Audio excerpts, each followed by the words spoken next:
it's a good conference, and it's all new, and you know, it's I don't know any of the teams in our league. I have to admit that. I don't really know. We're starting to study them.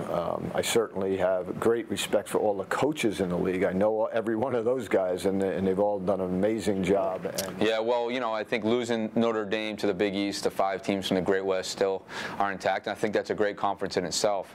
We're very thankful for the opportunity to be a part of the ECAC, very strong brand, and certainly what Loyola, Hobart, and Fairfield bring to the table. I mean, I think it's a very deep conference. You know, Loyola, the early favorite, it looks like right now, coming off of some of the polls that have just been released. You know, Coach Toomey does such an excellent job, so well coached. You know they're going to be a very tough team. I think that we're going to talk about winning the ECAC. We're going to talk about going to the tournament, and then once we're there, we'd like to take a step and get to that quarterfinal round.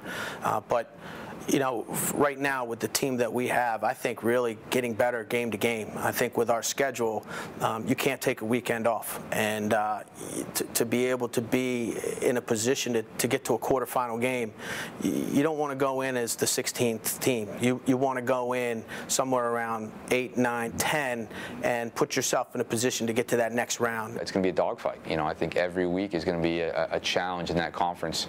You know, the travel is going to be there. You're talking about going out to Colorado, going up to New England, going to Baltimore.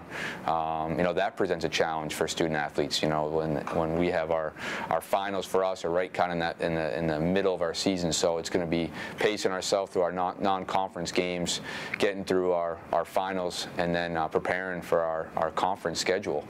I think the key is just having a league that's viable like that. It's a little disjointed with the 4 Eastern teams and the 4 Western teams right now, and we lose Quinnipiac next year to the NEC.